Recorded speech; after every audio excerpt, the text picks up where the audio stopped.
Hello and नमस्ते दोस्तों। तो पिछले लेक्चर में हम लोग फोर्सेस बिटवीन मल्टीपल चार्जेस को देखा था एकदम डिटेल में, NCERT line by line cover करते हुए। तो इस लेक्चर में हम लोग इलेक्ट्रिक फील्ड को डिटेल में देखेंगे। तो चलो शुरू करते हैं। तो इलेक्ट्रिक फील्ड में इलेक्ट्रिक फील्ड को हम लोग डिटेल में पढ़ेंगे। तो मैं आपको यहाँ से यहाँ तक में क्या लिखा है वो आपको अपनी डिटेल में बता देता हूँ। उसके बाद आप एनसीईआरटी एक बार रीड करिएगा, आपको पूरा समझ आ जाएगा। तो इसमें बोलता है कि मान लीजिए हम लोगों ने एक तो चार्ज क्यू को लिया ओरिजिन में, मतलब एकदम बीचों बीच में। जैसे कि एक ग्राफ है, तो हम लोग चार्ज क्यू को बीचों बीच लिए। तो और ये पूरा वैक्यूम कंडीशन में, वैक्यूम मतलब आसपास कोई एयर नहीं है। और ऐसे केस में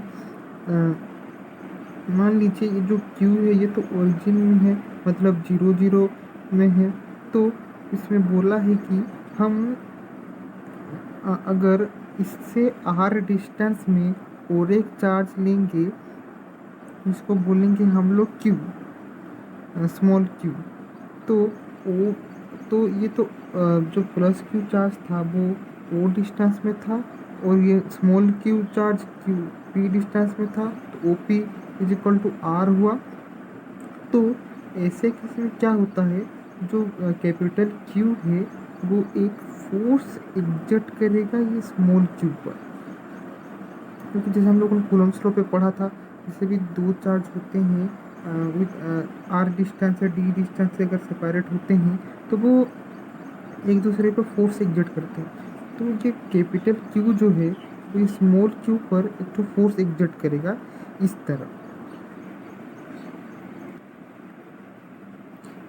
देखिए जैसे यहाँ पे लिखा है, then the charge Q will exert a force on Q as per Coulomb's law. तो कूलम्ब्स लॉ के हिसाब से जो प्लस Q चार्ज था वो ये स्मॉल Q चार्ज पे एक तो फोर्स एग्जर्ट करेगा।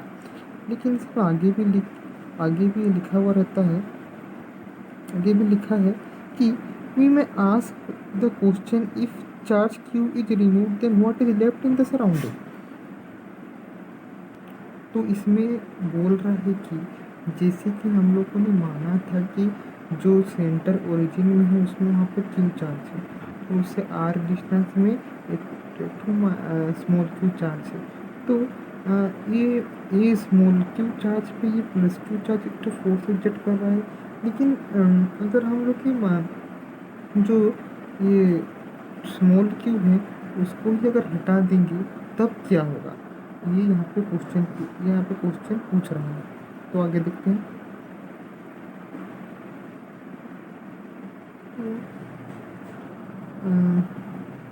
Then what is left in the surrounding, is there is nothing at the point P, then how does a force act when you place the charge Q at P। तो ये सब question यहाँ पे पूछता है। तो आगे देखते हैं।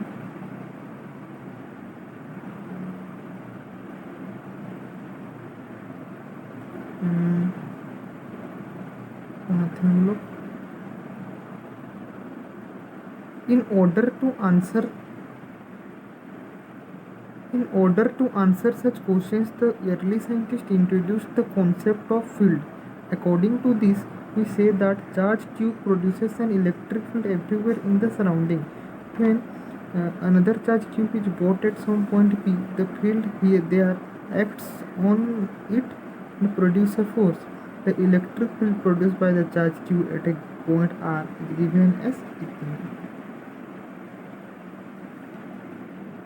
तो इसमें ये विस्तार से इस पैराग्राफ में विस्तार से ये बताया जा रहा है कि जब हम लोग एक चार्ज Q को ओरिजिन में अगर कहीं पर भी, ओरिजिन हो या कहीं पर भी, अगर उसको हम लोग विराजमान कर देते हैं, यहाँ पर उसको रख देते हैं, तो उससे क्या होता है कि ये अपने इर्द गिर्द एक ठो फील्ड बनाता है।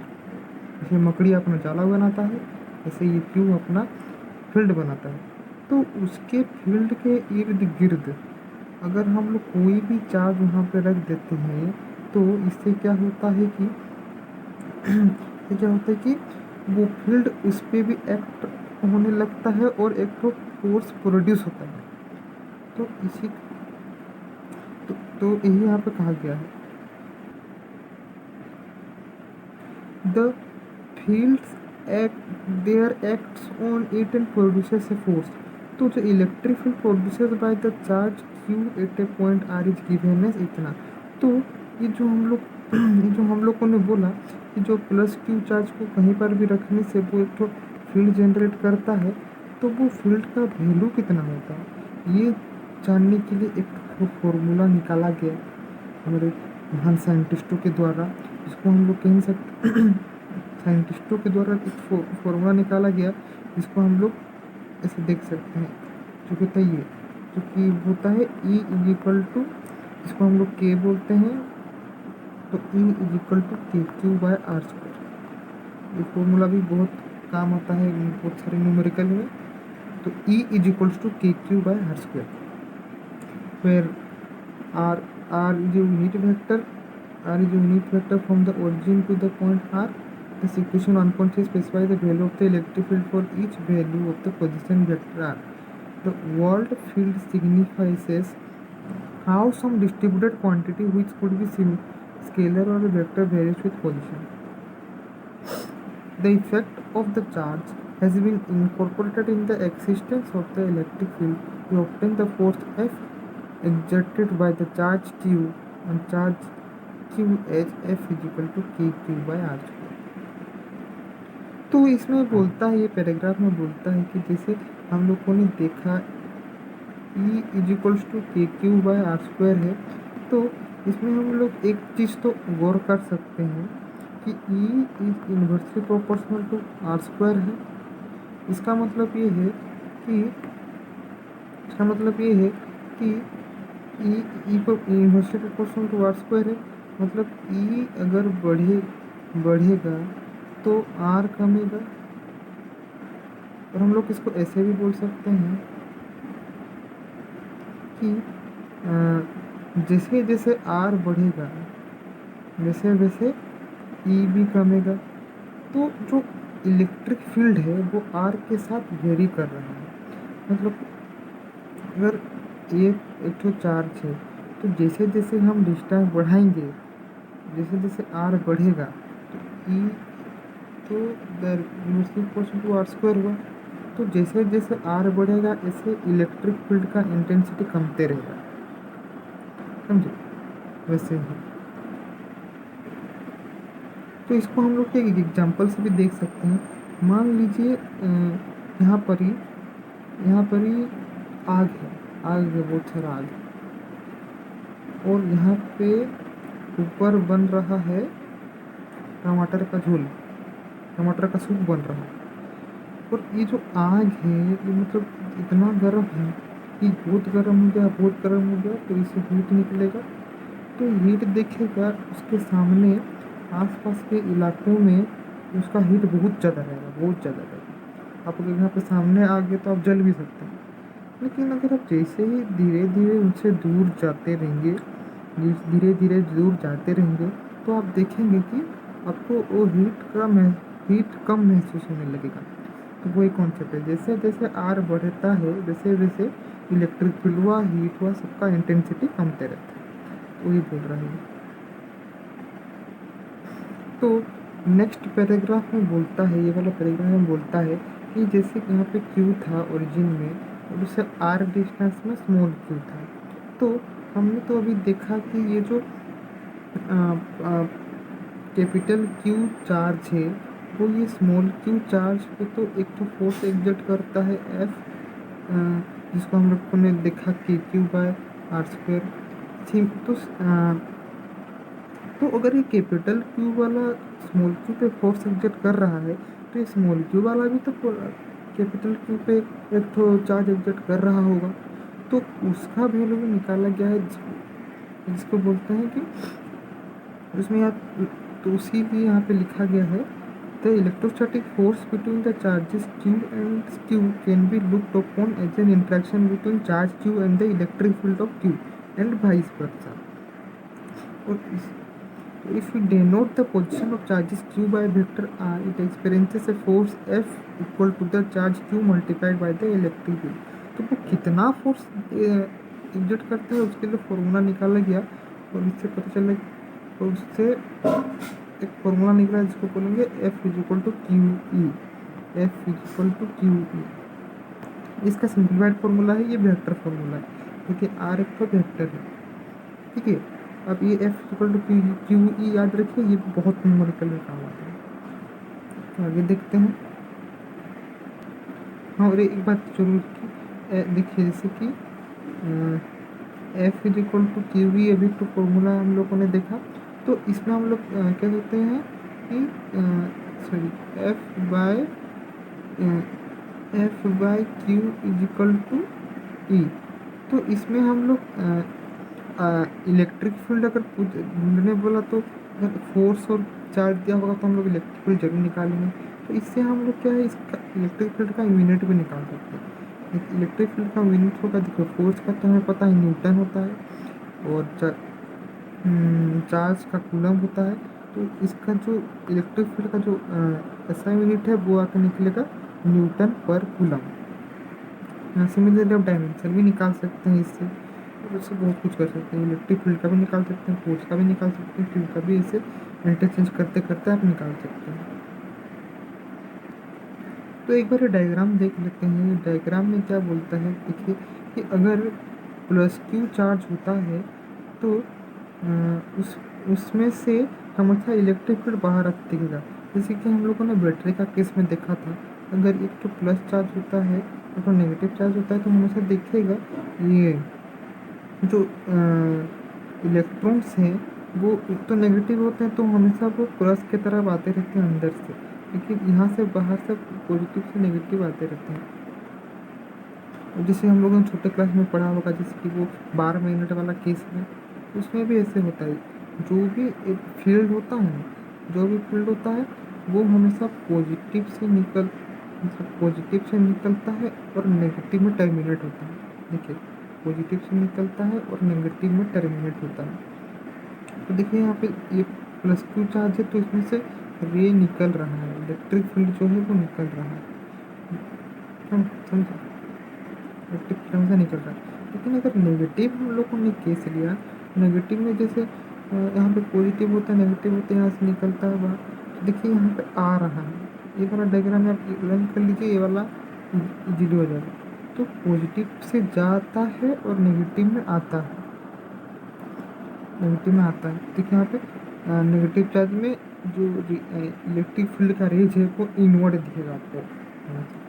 तो डायग्राम याद कर लीजिएगा, बस एक दो मार्क एमसीक्यू में भी आ जाता है कि इसे लिखा होगा कि इसे माइनस मतलब ऐसे माइनस क्यू ऐसे रख दिया रहेगा और ऑप्शन में दिया रहेगा कि उसका इलेक्ट्रिक फील्ड बताओ कैसे होगा। तो बता दीजिएगा, उसमें इनवर्ड आएगा, इनवर्ड होगा, आउटवर्ड होगा कि बोथ हैंड भी नन ऑफ दिस, तो टिक कर दीजिएगा इनवर्ड, सिंपल।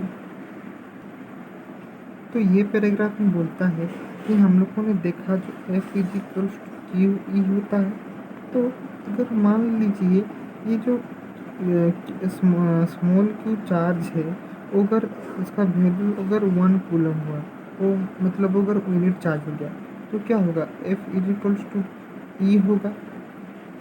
फिर बोलता है कि जिससे electric field due to A, तो इसमें बोलता है कि जो इलेक्ट्रिक फील्ड हुआ ड्यू टू चार्ज क्यू वो न्यूमेरिकली इक्वल होगा फोर्स के बराबर। तो वो इसमें बोलता है, तो thus the electric field due to charge Q at a point in space में be defined as the force that a unit positive charge would experience if placed at that point. The charge q which is produced the electric field is called a source charge and the charge q which tests the effect of a source charge is called a test charge. तो इसमें एक तो नया term आता है test charge. तो इसमें बोला है कि जो प्लस क्यू होता है जिसमें से इलेक्ट्रिक फील्ड आ रहा है, मतलब इलेक्ट्रिक फील्ड इसमें से ये हो रहा है, उसको बोलेंगे हम लोग सोर्स चार्ज। और उससे आर डिस्टेंस पे जो स्मॉल क्यू चार्ज है जिसको ये कैपिटल क्यू चार्ज के मतलब चार्ज के फील्ड में रखा जा रहा है, इसको हम लोग बोलेंगे टेस्ट चार्ज। तो कौन सा सोर्स चार्ज है, कौन सा टेस्ट चार्ज है, वो आपको समझ आ गया होगा। Note that the source charge Q must remain at original location. तो ये जो सोर्स चार्ज था प्लस क्यू था, वो हमेशा अपना ओरिजिनल लोकेशन में ही रह जाएगा। However, if a charge q is brought at any point around q, q itself is bound to experience an electrical force due to q and will tend to move। तो ये हमेशा अपने original position पे ही रहेगा। अगर जो small Q charge है उसको कहीं पर भी लेके जा रहे हैं क्यू के अराउंड, तो इसको कहीं पर भी लेके जा रहे हैं तो उसके कारण ही इस पर फोर्स जनरेट होगा। जैसे कि हम लोगों ने पढ़ा F=QE, तो क्यू के कारण स्मॉल क्यू के कारण कैपिटल में भी फोर्स जनरेट एग्जर्ट होगा उसके कारण। तो वही है, वो इसमें बता रहा हूँ। तो अब हम लोग सेकेंड पॉइंट पे आते हैं। तो सेकेंड पॉइंट में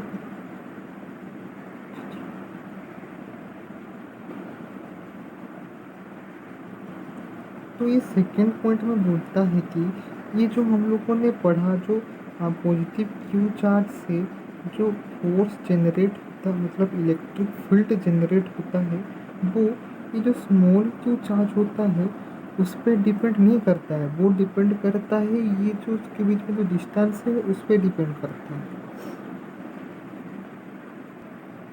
भले ही F=QE हो, लेकिन अगर हम लोग इसमें E देखेंगे तो E तो F/Q होता है। तो जो इलेक्ट्रिक फील्ड है Q से जो निकल रहा है इलेक्ट्रिक फील्ड, वो F और Q पे दोनों पे F/Q मतलब F/Q होता है। तो ये जो Q तो हमेशा देखेंगे फिक्स रहता है, मतलब ये रहता है, लेकिन F जो है वो अलग अलग रह सकता है। तो इसका रेशियो, तो इसका वो जो E है वो टोटली F/Q का जो रेशियो है उस पर डिपेंड करता है। और F/Q जो है वो सिर्फ तो Q पे डिपेंड नहीं करता है, फोर्स पे डिपेंड करता है। तो इनडायरेक्टली जो इलेक्ट्रिक फील्ड है वो F/Q के रेशियो पे ही डिपेंड करता है। और सिंपली हम लोग बोले, अगर आप लोग को सिंपली समझना है, तो ये जो प्लस क्यू चार्ज है इस पे से जो इलेक्ट्रिक फील्ड ई निकल रहा है वो अगर उसके आर डिस्टेंस पे अगर तो स्मॉल क्यू चार्ज रखा गया है तो हमेशा देखिएगा कि जो इलेक्ट्रिक फील्ड है ड्यू टू पॉजिटिव क्यू मतलब capital Q is depend on the R. हमेशा देखिएगा वो आर पे डिपेंड करेगा। अगर जैसे जैसे हम लोग आर बदलेंगे at for different position of the charge Q को अगर यहाँ पे रखे तो इलेक्ट्रिक फील्ड मतलब उस पर फोर्स, वो जो फील्ड एग्जिस्ट अलग होगा उसमें फोर्स भी अलग अलग लगेगा। और अगर हम लोग उसको थोड़ा दूर रखें तो भी जो वैल्यूज है वो अलग अलग हो जाएगा। इसलिए यहाँ पे लास्ट लाइन पे लिखता है कि for different position of the charge Q all over the space, different position में रखते हैं मतलब आर वेरी होता होगा, तो we get different values of electric field. The field exist at every point in 3 dimensional space. तो जैसे जैसे हम लोग आर बदलेंगे ऐसे ऐसे हम लोग डिफरेंट फील्ड मिलेगा, वही बोलता है। और ये थर्ड पॉइंट का तो हम लोगों ने ऊपर देख ही लिया, जैसे कि इसमें बोल रहा है ये वाला डायग्राम में पॉजिटिव वाला में जो फील्ड है वो आउटवर्ड जाएगा और नेगेटिव वाला चार्ज में फील्ड है जो इनवर्ड आएगा। और फोर्थ पॉइंट में बोलता है since the magnitude of the force F on charge Q depends only on the distance R of the charge Q from charge Q, the magnitude of the electric field you will also depend only on the distance R. तो जिस तरह हमने देखा कि जो जो F जो electric जो फोर्स है, जो फोर्स लग रहा था स्मॉल क्यू पे एफ से, वो डिपेंड फोर्स कैपिटल क्यू से, तो वो आर पे स्मॉल आर पे डिपेंड करता है, उनके बीच में डिस्टेंस पे डिपेंड करता है। उसी तरह जो इलेक्ट्रिक फील्ड भी होता है वो भी आर पे ही डिपेंड करता है। तो इससे हम लोग कंक्लूड कर सकते हैं कि जो फोर्स की जो फोर्स है और इलेक्ट्रिक फील्ड है, दोनों ही डिपेंड करते हैं आर पे। बस आँख बंद करके आप एक विश्वास कर सकते हैं कि जो फोर्स है और इलेक्ट्रिक फील्ड है वो डिपेंड करते हैं आर पे, जो कि distance between the two charges होगा। तो हमेशा ये बात को याद रखिएगा, हमेशा ये आर पे ही डिपेंड करते हैं हमेशा। Thus, at equal distance from the charge q, the magnitude of the electric field E is same. तो अगर डिस्टेंस सेम होगा, अगर दो केस में, तो इलेक्ट्रिक फील्ड भी सेम ही होगा। The magnitude of electric field E due to a point charge is the same on a sphere with a point charge at its centre. In other words, it has a spherical symmetry. तो अगर electric field जानने की कोशिश करें, मान लीजिए एक तो स्फीयर है और बीच में पूरा सेंटर में एक तो चार्ज क्यू रखा गया है, तो ये पॉइंट तो तो इससे अगर यहाँ पे भी स्मॉल चार्ज रखा गया, तो ये तो स्फीयर है, तो ये स्फीयर में तो अगर सेंटर पे पॉजिटिव चार्ज मतलब तो क्यू चार्ज है, तो इससे एग्जैक्ट होने वाले जो इलेक्ट्रिक फील्ड जो निकल रहे हैं वो हमेशा इक्वल होंगे, क्योंकि ये डिस्टेंस तो सेम रहेगा आउटवर्ड की तरफ। तो magnitude of electric field E due to a point charge is the same on sphere. मतलब स्फीयर में हर तरफ जो इलेक्ट्रिक फील्ड का जो मैग्नीट्यूड होगा वो हमेशा सेम रहेगा, क्योंकि इट इज स्फेरिकल सिमेट्री बोला गया है, क्योंकि यहाँ पे सब तो डिस्टेंस सेम रहेगा, आर तो हर जगह सेम रहेगा। तो अगर यहाँ ओ से ए तक ब्लैक पेन यूज करते हैं,